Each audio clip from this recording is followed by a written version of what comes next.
Bonjour mes bien-aimés, que le Dieu du Shalom soit dans vos maisons, dans vos entreprises et dans vos vies. Celui que moi j'appelle Jésus-Christ. J'aime ce jour, nous sommes aujourd'hui le vendredi 14. Nous sommes aujourd'hui le vendredi 14 janvier et j'aime le vendredi. J'aime le vendredi parce que le samedi je ne travaille pas et que je prends du temps avec Dieu. Vraiment, j'aime le vendredi parce que je regarde pas l'horloge, je regarde pas la montre. Je fais vraiment ce qui me plaît le vendredi. Bonsoir à ma sœur Rayon du Soleil qui est là. Que le Seigneur te bénisse, que le Seigneur te console et que le Seigneur te fortifie. Donc, merci bien. Par ce partage, je vais vous dire ce que le Seigneur m'a montré cet après-midi. Il m'a montré beaucoup de choses. J'étais là en train de lire la Bible et ça commence toujours comme ça. Il faut lire la Bible. Lis ta Bible. Si tu n'as pas une Bible, va t'acheter une Bible. Dieu nous parle au travers de sa parole. Tu veux que Dieu te parle. Tu ne lis pas sa parole. Tu ne connais pas sa parole. Tu ne connais pas ses commandements, mais tu veux qu'il te parle. Tu veux qu'il te dise quoi? Ce qu'il a à te dire, il a caché ça dans cette lettre qu'on appelle la Bible. Si tu commences à la lire, tu vas découvrir tout ce que ton époux, tout ce que ton Dieu, tout ce que ton ami t'a écrit. Si tu restes là à attendre que Dieu te parle, pour t'expliquer, pour te citer tous les versets de la Bible, tu vas passer toute ta vie et ça ne se fera pas comme ça. Dieu ne viendra pas te dicter ce qu'il a déjà écrit. Il va te dire, va lire. Josué chapitre 1, verset 8. Que ce livre de la loi ne s'éloigne point de ta bouche. Bonsoir à ma sœur Gladys Manga, depuis la France, originaire du Cameroun, Douala Kribi. Bonsoir à Léana Evina, depuis le Cameroun. Que le Seigneur bénisse le Cameroun, que le Seigneur bénisse le président du Cameroun, Paul Biya.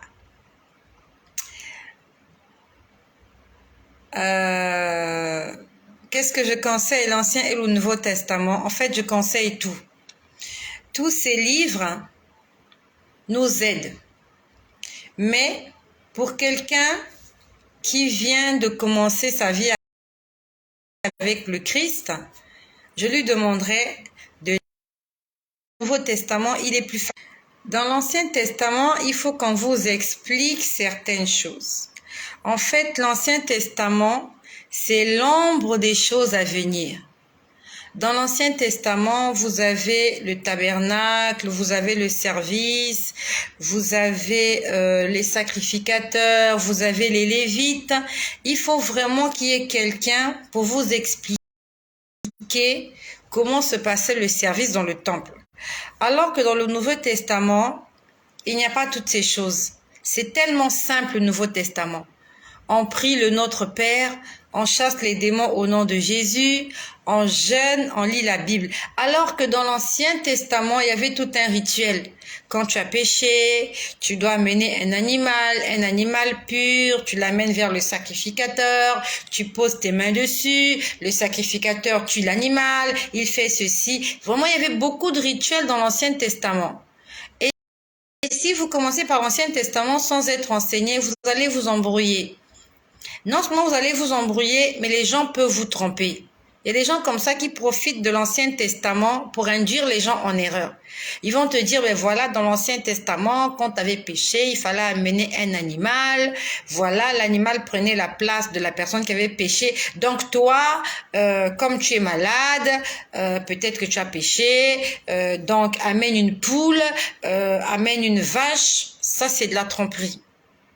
Si vous n'êtes pas enseigné, l'Ancien Testament va vous troubler. L'Ancien Testament va vous induire en erreur. Et aujourd'hui, beaucoup de gens se servent de l'Ancien Testament pour détourner les gens de la vérité. Ils vont te dire, mais voilà, Samson avait 700 femmes et 1000 concubines, Dieu ne lui a rien fait de mauvais, donc toi tu peux en avoir. Voilà, David, il avait couché avec la femme de son soldat, finalement, ben, il l'a prise en mariage, ils ont eu Salomon. Non mais Salomon, c'est vrai, c'était le fils de la concubine, mais finalement il est monté au trône. Ils vont vous tromper.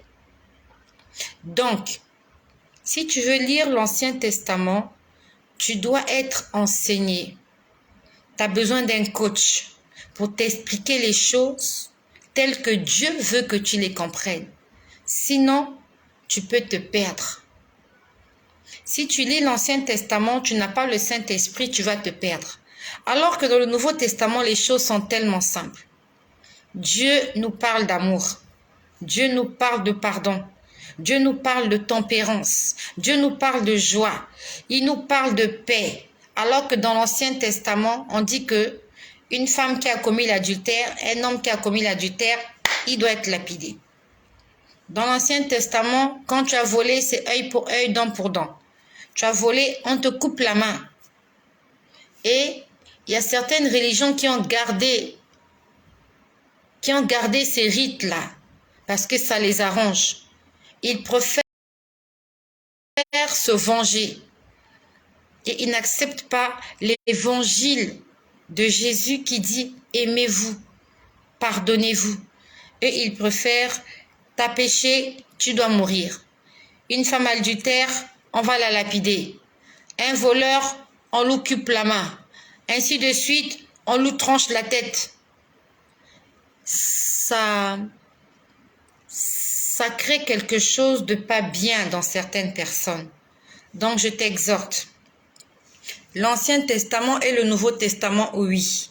Mais si tu n'es pas encore affermi, lis le Nouveau Testament. C'est plus facile à comprendre.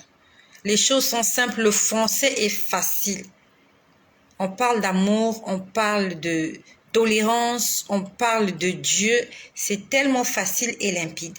Et si tu vas dans l'Ancien Testament, demande à Dieu, au Saint-Esprit de te conduire pour que ce que tu vas lire ne puisse pas impacter négativement ta vie. Sois bénie, ma sœur, toi qui as posé la question. Donc, moi, l'Ancien Testament, c'est le Seigneur qui me l'explique. Vraiment, le Seigneur m'explique l'Ancien Testament. Quand je lis, il m'explique les choses, il me montre les choses comme il veut.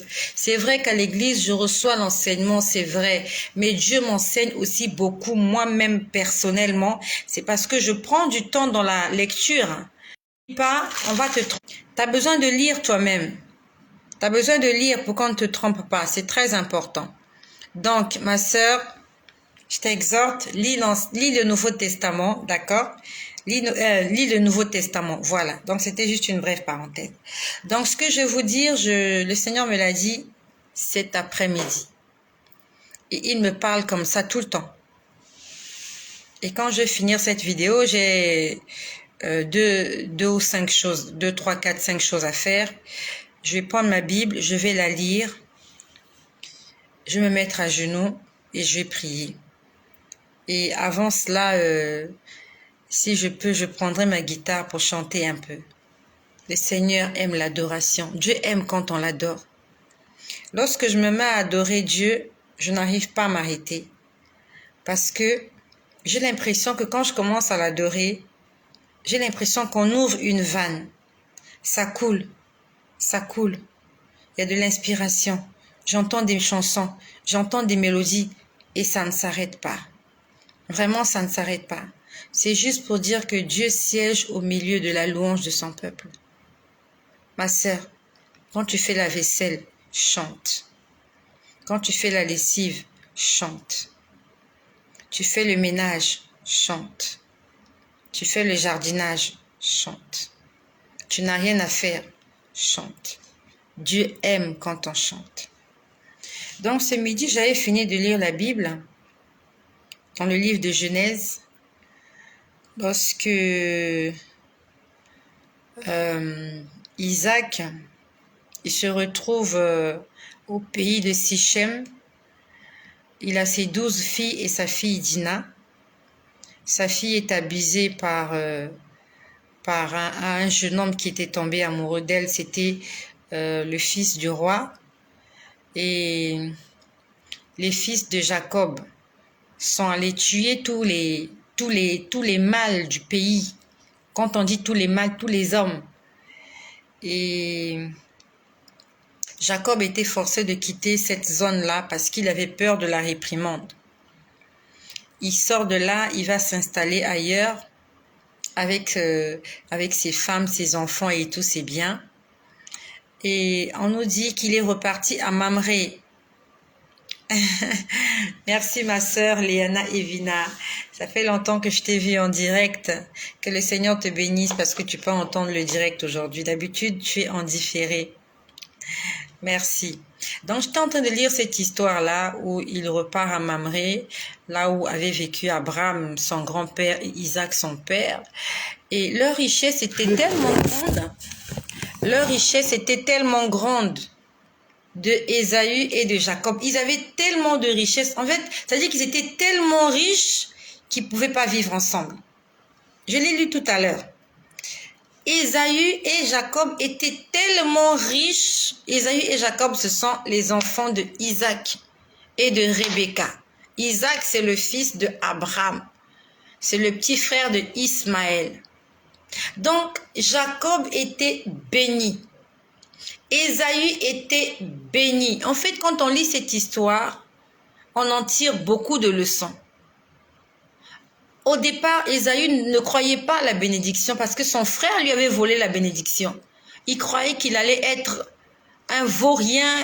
En fait, il croyait que Jacob lui avait tout pris.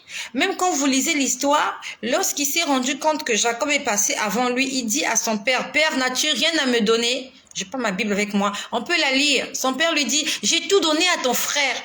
Je n'ai plus rien à te donner. » Mais quand vous lisez la suite de l'histoire, en fait, ce que Isaac a dit ne s'est pas fait dans la vie d'Ésaü.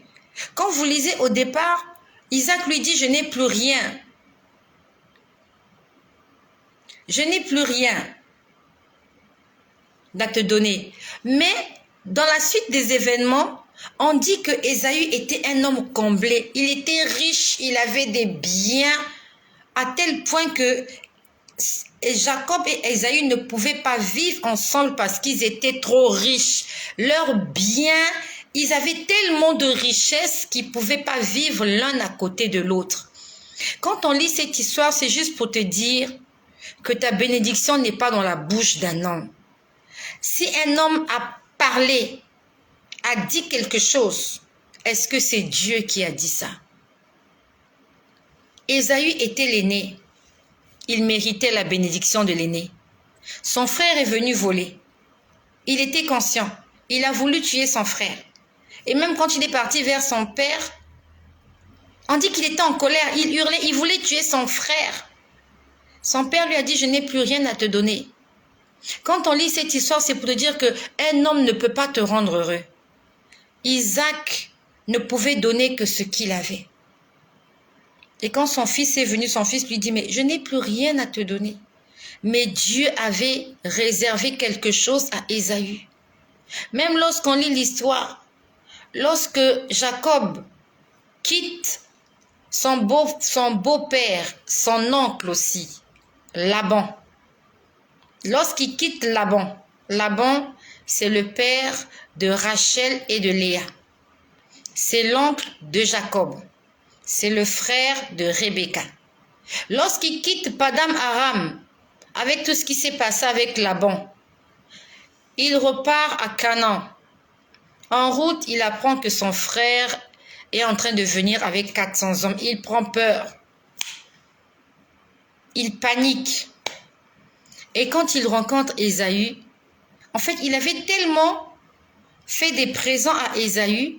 La Bible nous dit qu'il lui a offert des animaux, des chameaux, des ânes, ainsi de suite. Ésaü lui a dit, « J'ai pas besoin de ça. » Ésaü a dit à Jacob, « Je suis riche. Il a dit à Jacob, il ne me manque rien. Il a dit, le Dieu de mon père m'a béni. Il n'a pas dit, mon père m'a béni. Isaac n'avait pas béni Ésaü. C'est Dieu qui a béni Ésaü. J'aimerais juste par là te dire que ne fais pas attention à ce que les hommes vont te dire. Un homme peut te maudire, un homme peut te dire des choses, mais qu'est-ce que Dieu dit à ton sujet? Isaac avait béni Jacob. Isaac n'avait jamais béni Ésaü. Mais Dieu a béni Ésaü. Dieu a béni Jacob. Alors que Ésaü croyait que son père était en fin de vie. Isaac est mort des années après. Isaac, lorsqu'il appelle son fils pour le bénir, il croyait qu'il allait mourir. Il se dit, je commence à mourir, mon fils va me chercher du gibier, fais-moi à manger, je vais te bénir. Que mon cœur se réjouisse et que je te bénisse. Isaac n'est pas mort. C'est pour dire que c'est Dieu qui détient le secret de toutes choses. Isaac croyait qu'il allait mourir. Il est mort des années après. 20 ans après, il était toujours en vie. Parce que lorsque Jacob quitte la maison de son père, il est parti vivre chez Laban. Il a travaillé 20 ans chez Laban. Isaac était toujours vivant. Alors que quand on lit l'histoire au départ, on croit que Isaac va mourir le lendemain. C'est pour dire que c'est Dieu qui détient la destinée des gens. Les gens croient que tu vas mourir demain. Est-ce que c'est ce que Dieu croit? Les gens croient que tu n'es pas béni. Les gens ne t'ont pas béni. Les gens ne t'ont pas donné du crédit. Les gens n'auraient même pas parié, même pas 1 euro sur toi. Mais qu'est-ce que Dieu dit de toi? Qu'est-ce que le Dieu de ton père, qu'est-ce que le Dieu d'Abraham dit à ton sujet?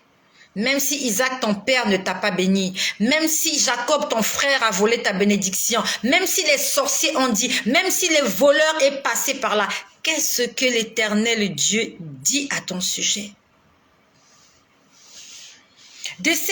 En fait, quand j'ai lu cette histoire, j'en tire beaucoup de leçons.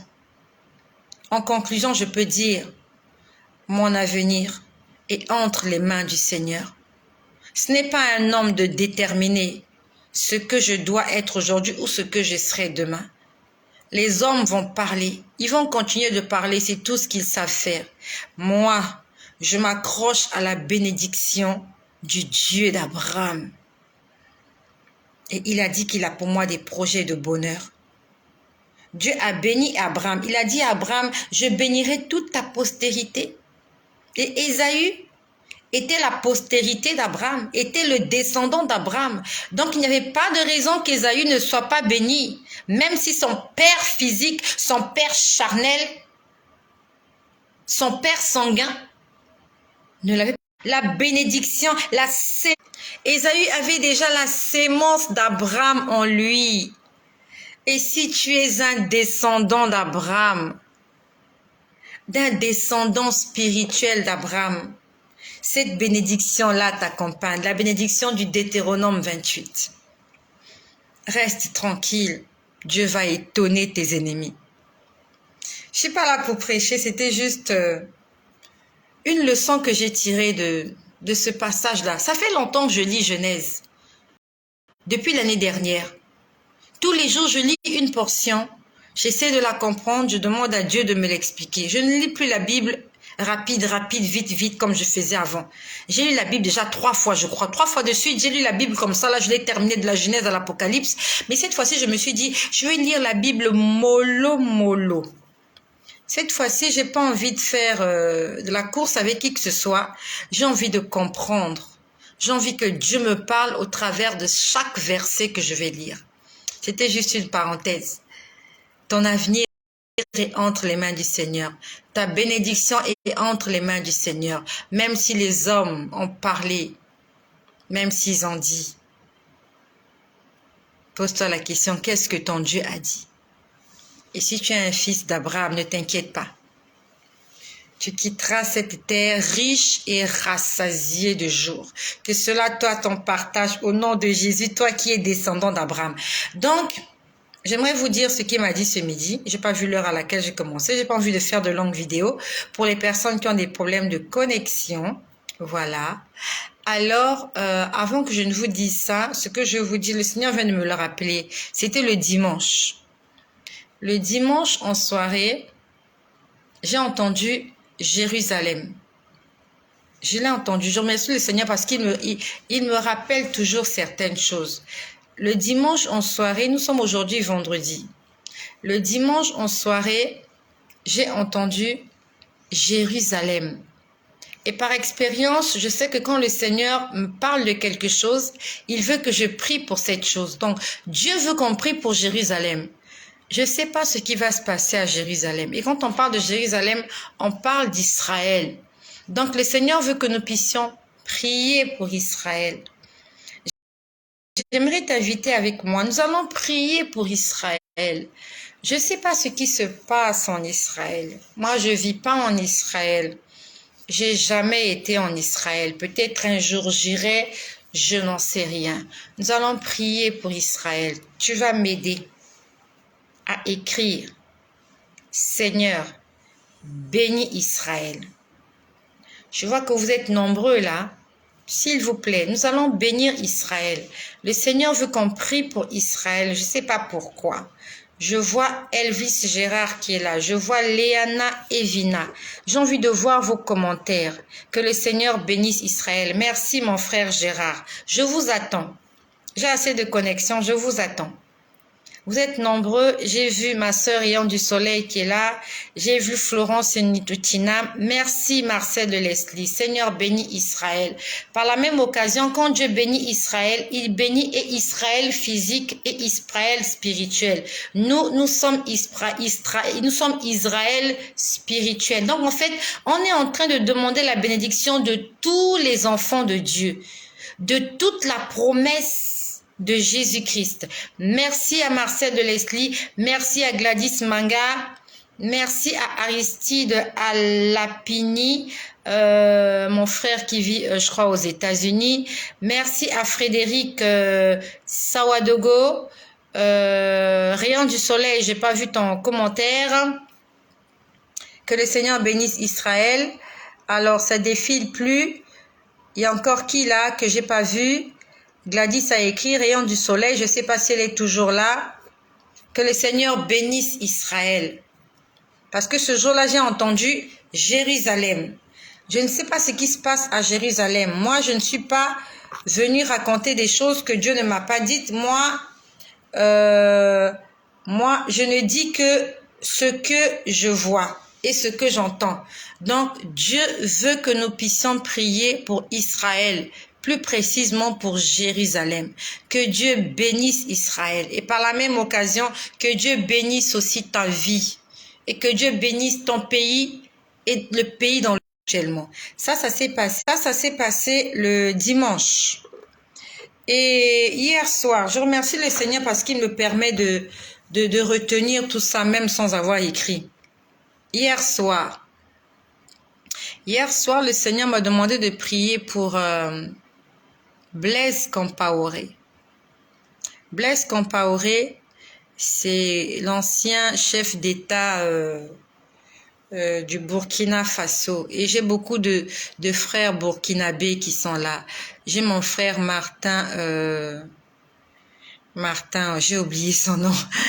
Nous sommes sur WhatsApp. Martin, j'ai oublié mon frère. Je suis désolée. Martin, voilà, mon frère Martin qui est du Burkina Faso. Je crois aussi mon frère Sawadogo. Je crois que tu es du Burkina Faso, non? Je sais pas. Donc, le Seigneur m'a demandé hier de prier pour Blaise Compaoré. Je sais pas qu'est-ce qu'il est en train de traverser, mais sûrement le Seigneur veut opérer un miracle dans sa vie. Donc je sais pas, vous qui êtes là, si vous suivez les informations, qu'est-ce qu'il a Blaise Compaoré? Moi je sais pas ce qu'il a. Le Seigneur ne m'a pas dit ce qu'il a. Je ne sais pas ce qu'il a Blaise Compaoré, mais le Seigneur m'a demandé de prier pour lui. Et j'ai prié pour lui. Beaucoup de gens vont faire des commentaires négatifs par rapport à Blaise Compaoré. Moi, Blaise Compaoré, je l'ai connu à la télévision. Je ne le connais pas personnellement, il me connaît pas. Et quand le Seigneur me demande de prier pour quelqu'un, que cette personne soit bonne ou mauvaise, moi je prie pour la personne. La Bible nous dit, Dieu fait lever son soleil sur les bons et sur les méchants. Donc il fait pas seulement lever son soleil sur les bons. mais aussi sur les méchants.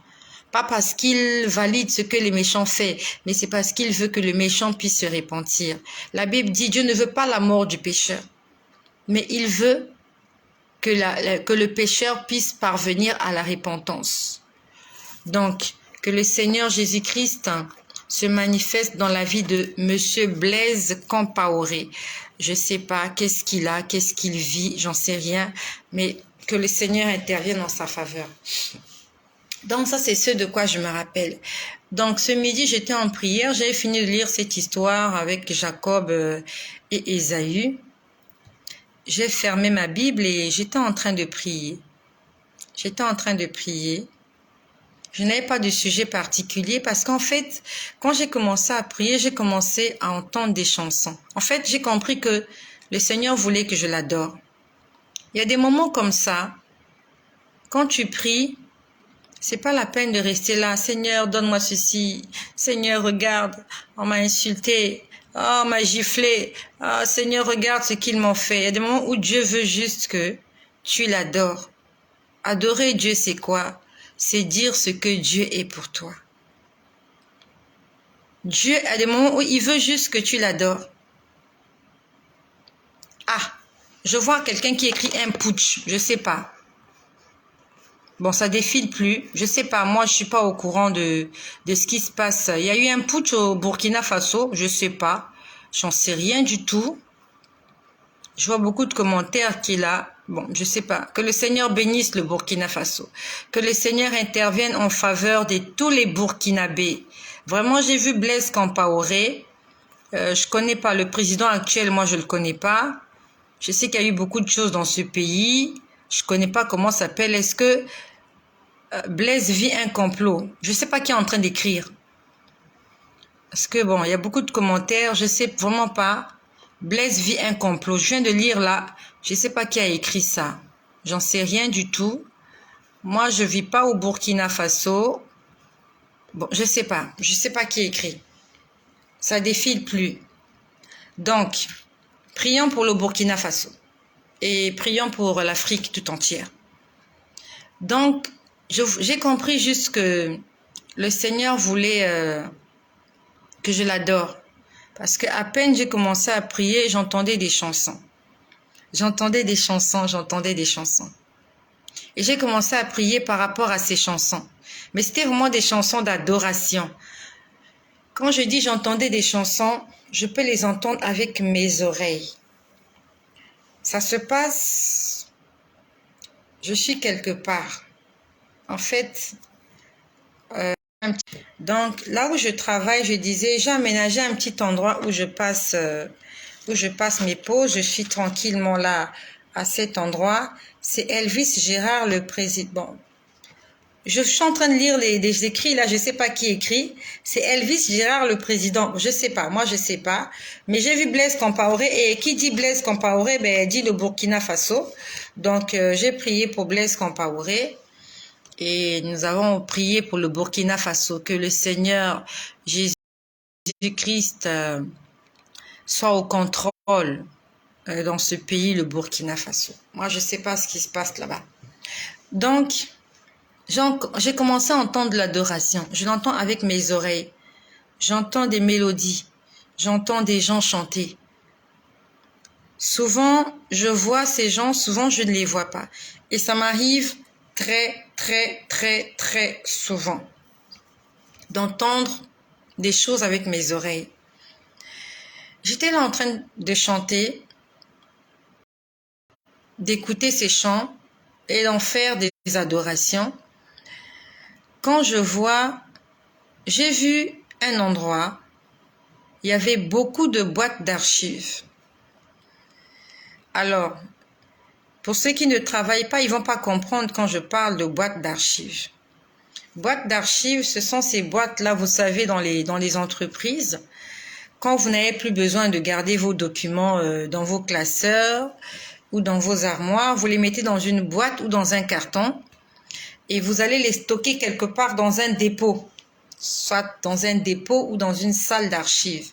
Donc, vous archivez les documents. Donc, vous les mettez quelque part. Et ça ressemblait à une salle d'archives. Il y avait Bon, je vois des écrits, je vois quelqu'un qui écrit bonsoir du Canada. Je sais pas qui est en train d'écrire, mais bonsoir. Que le Seigneur bénisse le Canada. Voilà. Je sais vraiment pas qui est en train d'écrire. Il y a tellement de messages, ça défile. Que le Seigneur bénisse le Canada. Que le Seigneur bénisse le Premier ministre du Canada. J'ai mon frère là qui vit au Canada. J'ai oublié comment il s'appelle.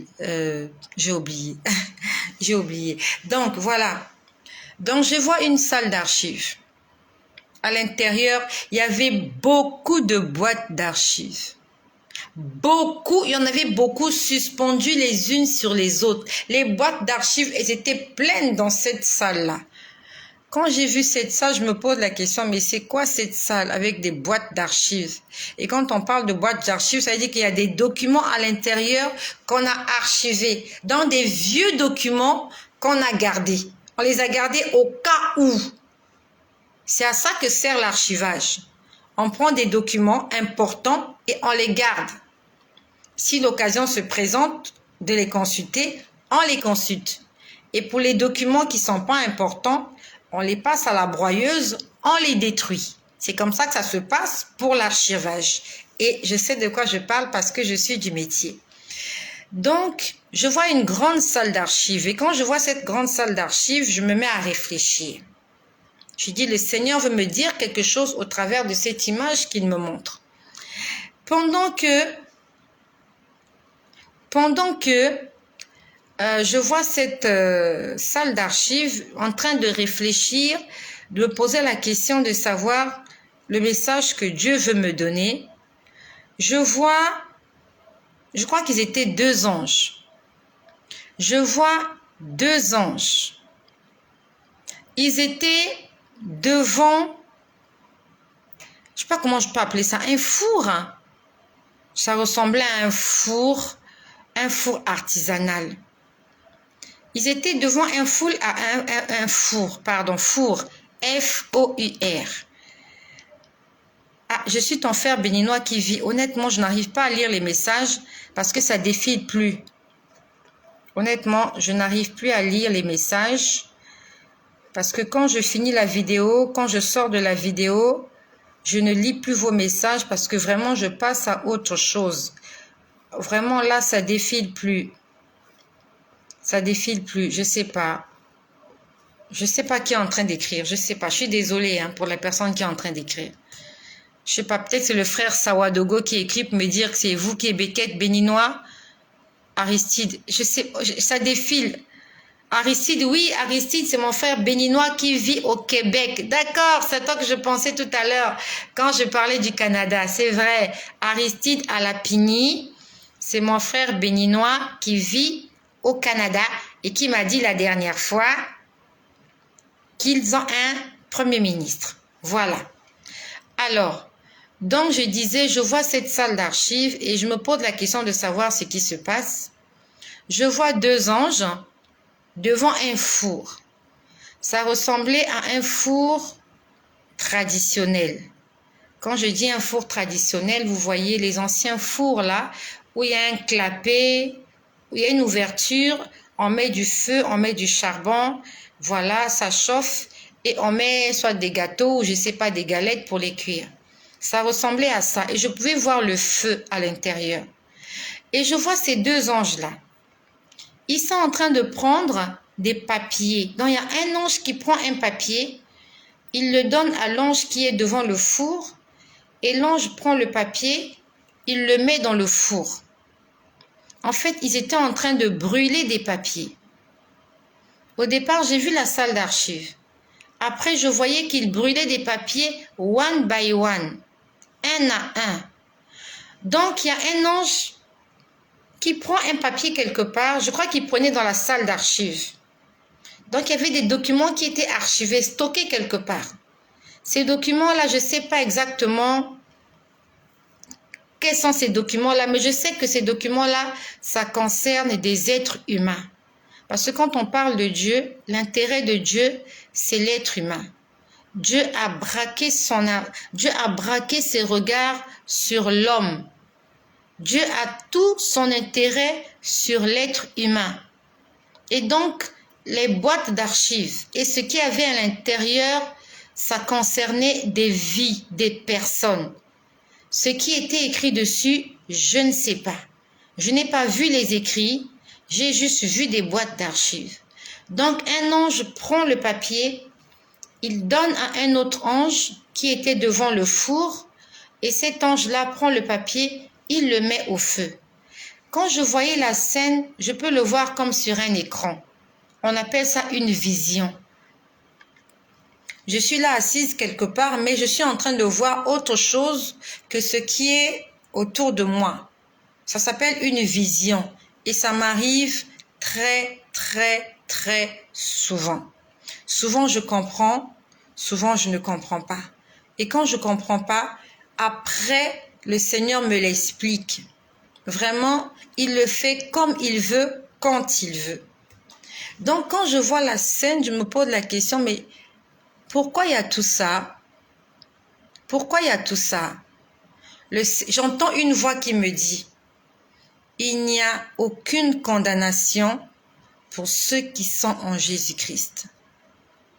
Donc, quand je vois les papiers qu'on est en train de brûler, il y a une voix, la voix d'un homme qui dit, il n'y a plus de condamnation pour ceux qui sont en Jésus-Christ. Là, à ce moment-là, le puzzle prend forme. Je comprends que les boîtes d'archives, ce qui est à l'intérieur, ce sont des actes de condamnation.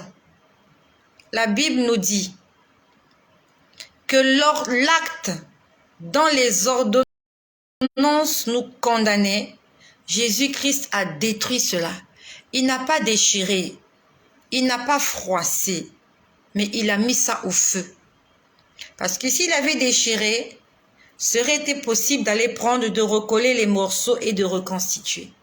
S'il avait froissé, ça aurait été très facile de défroisser, de photocopier et de garder. Mais qu'est-ce que Jésus, il fait?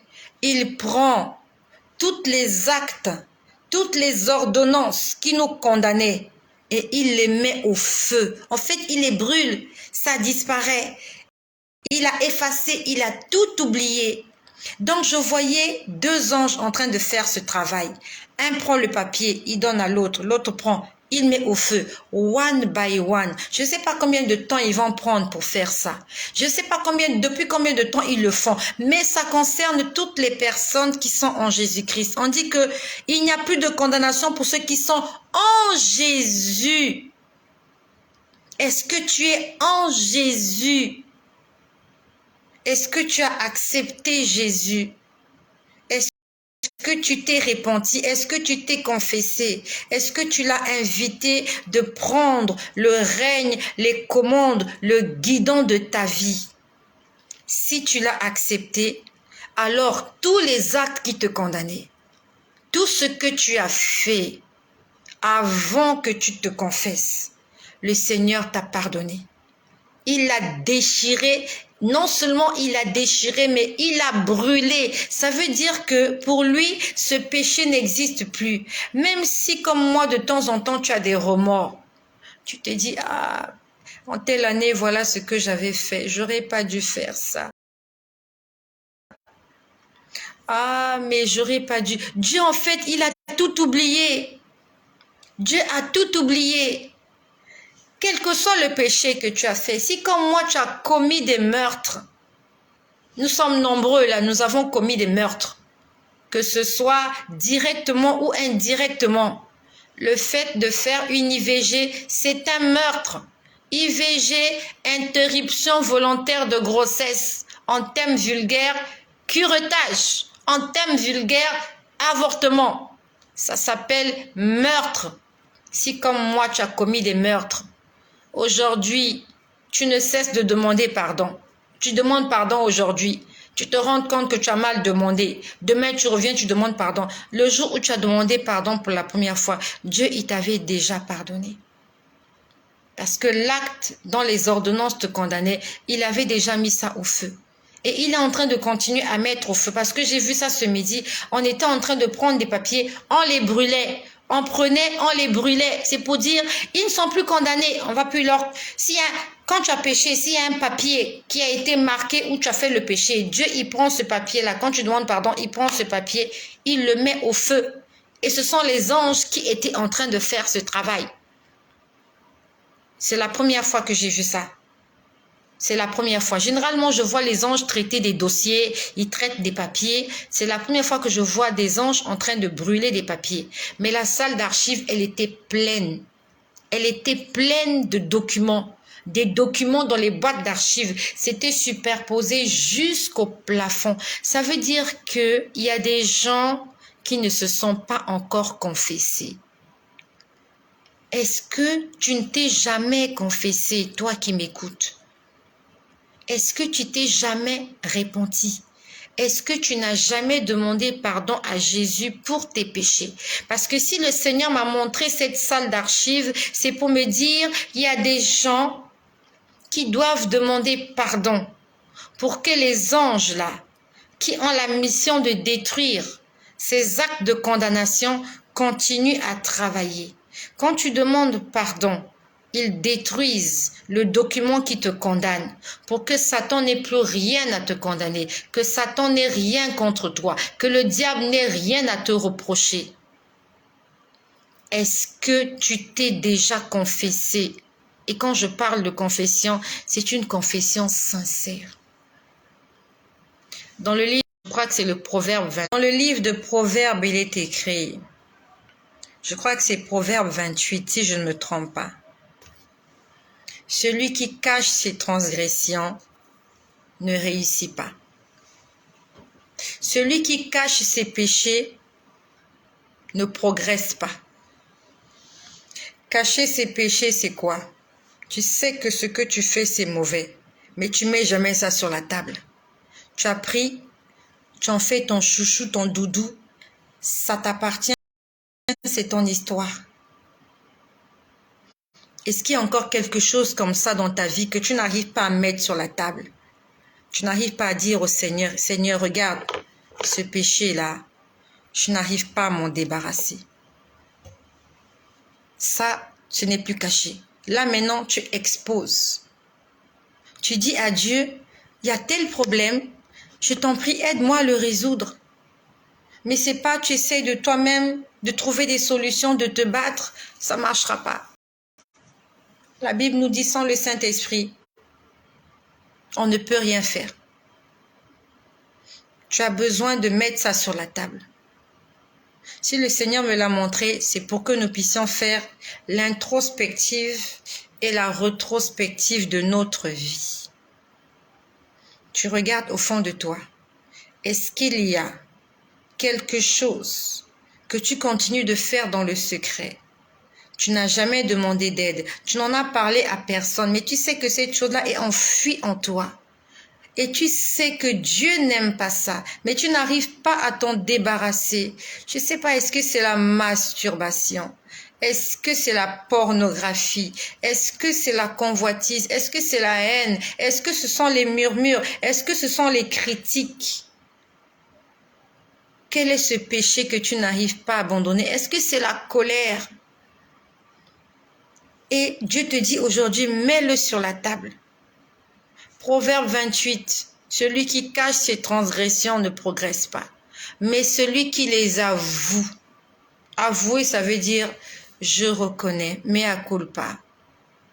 Tu reconnais, c'est ça avouer. Tu dis Seigneur, j'aime mentir. Tu dis Seigneur, je n'arrive pas à ne pas tromper ma femme. Tu dis Seigneur, je suis un homme infidèle. Et si tu es une femme, tu dis Seigneur, je suis une femme infidèle. Tu n'as pas besoin d'aller le dire à quelqu'un. Ta repentance, c'est pas auprès des hommes, c'est avec Dieu que tu le fais. Tu n'as pas besoin d'aller te confesser chez un homme. Tu n'as pas besoin d'aller voir un homme de Dieu pour faire ça. La Bible nous dit quand on veut prier, tu entres dans ta chambre, tu fermes ta porte. Tu pries ton Dieu qui est dans le lieu secret. Et ton Père qui est dans le secret, il te répondra. Est-ce qu'il y a des choses que tu n'arrives pas à laisser? Le Seigneur a dit, il est temps aujourd'hui. Si cet acte n'est pas détruit, cet acte-là va te condamner. Et ça veut dire que tu n'es pas en Jésus, parce qu'on dit, il n'y a aucune condamnation pour ceux qui sont en Jésus. Et la Bible nous dit, celui qui n'a pas de l'Esprit de Dieu n'appartient pas à Dieu. S'il y a encore des choses qui te condamnent, ça veut dire que tu n'appartiens pas à Dieu. Parce qu'en Dieu, il y a la liberté. Quand on vient auprès du Seigneur, il nous rend libres, il nous décharge de tout péché, de toute souillure, de tout fardeau. Quel est ce fardeau que tu as? Peut-être pour toi, ce n'est pas un fardeau. Tu prends du plaisir, mais sauf que c'est un fardeau. Parce que tu as besoin de te débarrasser de ça. J'ai vu beaucoup de boîtes d'archives. Il y en avait beaucoup. Celui qui les avoue et les délaisse obtient miséricorde. Tu avoues, tu fais le mea culpa, tu dis Seigneur, je reconnais, ça c'est moi qui ai fait. Et qu'est-ce que tu fais? Tu prends la décision d'abandonner. À ce moment-là, Dieu te pardonne. Il prend l'acte dont les ordonnances te condamnaient, il les détruit. Il demande à ces anges-là de détruire ça au feu. Donc Dieu a oublié. Pourquoi? Parce que tu as reconnu, tu as mis sur la table et tu as pris une décision.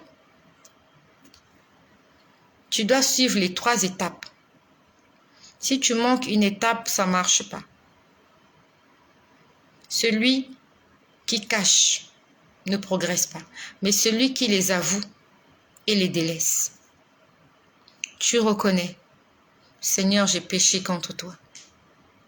J'ai fait ce qui est mal à tes yeux. Comme dans le psaume, je crois que c'est 150 ou 51, le psaume de pardon. J'ai fait ce qui est mal à tes yeux, en sorte que tu seras juste dans ta sentence. Tu demandes pardon. Je suis né dans l'iniquité, ma mère m'a conçu dans le péché. Mais tu veux que la vérité soit au fond de moi. Crée en moi un cœur pur, renouvelle en moi un esprit bien disposé. Ne me rejette pas loin de ta face, ne me retire pas ton Esprit Saint. Rends-moi la joie de ton salut et qu'un esprit de bonne volonté me soutienne. C'est ça le psaume 150, le psaume de pardon. Tu dois demander pardon au Seigneur et tu dois prendre la décision d'abandonner. Pour que l'ange qui est là, qu'il fasse bien son travail. Il faut que toi et moi qu'on se confesse. Je ne suis pas venue te juger. Moi-même, je ne suis pas parfaite. Mais par ces messages, Dieu est en train de nous enseigner. Parce qu'il veut que nous soyons des créatures faites à son image. Lui-même, il dit, soyez saints comme votre Père céleste est saint. J'ai beaucoup de choses à dire. Et j'ai beaucoup parlé sur cette bibliothèque, de cette salle d'archives. J'ai beaucoup parlé. Et c'est vraiment poussé par le Saint-Esprit que je parle beaucoup comme ça. Parce que le Seigneur veut nous enseigner quelque chose. J'aimerais qu'on puisse faire une prière de repentance sincère. Il doit se passer maintenant. On ne va pas reporter à demain ce qu'on peut faire aujourd'hui. Je ne te demande pas de me dire quel est le péché qui te tracasse actuellement. Tu connais ce péché-là. On va demander pardon au Seigneur. Aujourd'hui, tout de suite. Parce qu'on ne sait pas ce qu'un jour peut enfanter. On ne sait pas si demain nous allons nous réveiller. On ne sait pas si la trompette va sonner ce soir. Mais au cas où l'un des 2 événements arrivait, il faut que nous soyons prêts. Il faut que nous fassions le bon choix. Nous sommes tous concernés, tous sans exception. Tu as du ménage à faire dans ta vie, moi aussi j'ai du ménage à faire dans ma vie. Et aujourd'hui, nous allons demander pardon au Seigneur parce que c'est la première chose qu'il m'a montré cet après-midi. J'aimerais qu'on puisse faire cette prière ensemble. Si tu peux la faire à ta manière, fais-la à ta manière. Mais ça doit être une prière de confession. où tu demandes pardon, tu cites le péché par son nom et tu prends la décision d'abandonner. C'est pas à Dieu d'abandonner le péché, c'est à toi de l'abandonner. C'est pas la peine de dire que tu peux pas, tu peux le faire. De la même façon que tu fais attention lorsque tu marches dans la rue. Tu fais attention aux véhicules. Lorsque tu veux traverser, tu regardes à gauche, tu regardes à droite, tu traverses. Lorsque tu vois une mare d'eau, soit tu la sautes, soit tu la contournes. C'est comme ça que nous devons faire avec le péché. Quand on voit le péché à gauche, à droite, on fait attention. S'il faut fuir, on fuit. S'il faut dribbler, on dribble. S'il faut sauter, on saute. S'il faut contourner, on contourne. Lorsqu'on va quelque part, on se rend compte, mais il y a un bouchon ici, il y a de l'embouteillage. Non, mais je fais le tour. On fait le tour. C'est ce que nous devons faire avec le péché. Donc, ne dis pas que tu peux pas. Tu peux le faire. Et si tu peux pas le faire, demande au Seigneur de t'aider. Est-ce que tu lui as demandé de l'aide? J'aimerais que tu pries avec moi. Seigneur Jésus, j'ai entendu ta parole. Je te remercie pour ton amour,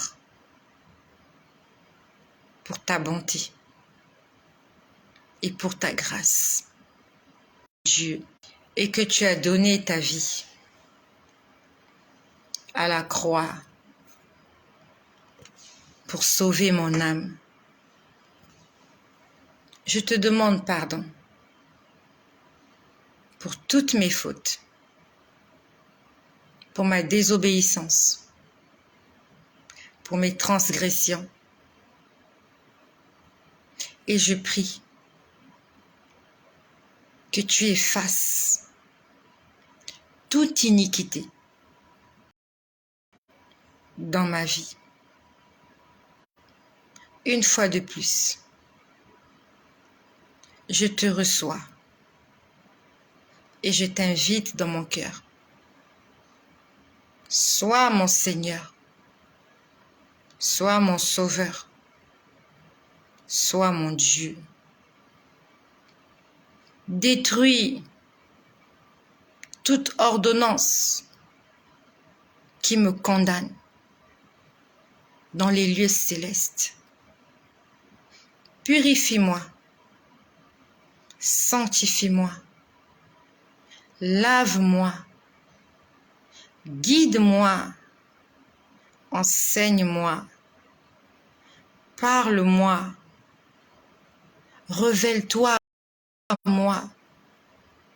J'ai besoin de toi.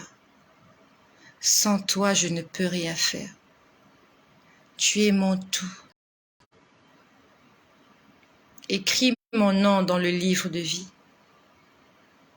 et aide-moi à marcher selon toutes les ordonnances que tu m'as prescrites. Que ton nom soit glorifié dans ma vie. Amen. J'ai beaucoup de choses à vous dire. Je ne sais pas quelle heure il est. J'ai certaines choses à faire. Je vais aller les faire et par la grâce du Seigneur, nous sommes vendredi, demain je ne travaille pas, donc j'ai tout le temps aujourd'hui. Je reviendrai vers vous pour continuer à vous dire ce que le Seigneur m'a montré cet après-midi. Et en attendant, je vous exhorte à marcher dans la vérité, à faire attention à vous et que seul le nom de Jésus-Christ soit glorifié. Surtout, n'oubliez pas, il y a quelqu'un qui a besoin d'entendre ce message. Ne sois pas égoïste. Je vois que vous êtes nombreux connectés. Ne sois pas égoïste, s'il te plaît. Je ne te demande pas de le partager forcément dans un groupe. Partage-le seulement. Je t'ai dit qu'il y a beaucoup de dossiers. La salle est pleine de documents. Ça veut dire que nous sommes nombreux. Nous sommes nombreux, nous avons besoin de nous confesser. Nous devons nous confesser. avant qu'il ne soit trop tard. Ne sois pas égoïste, s'il te plaît. Regarde toutes les vidéos que tu partages autour de toi. Des vidéos qui font rire. Des scènes scandaleuses. Partage l'évangile. Parce que l'évangile, c'est le message du salut. Que le nom de Jésus-Christ soit glorifié.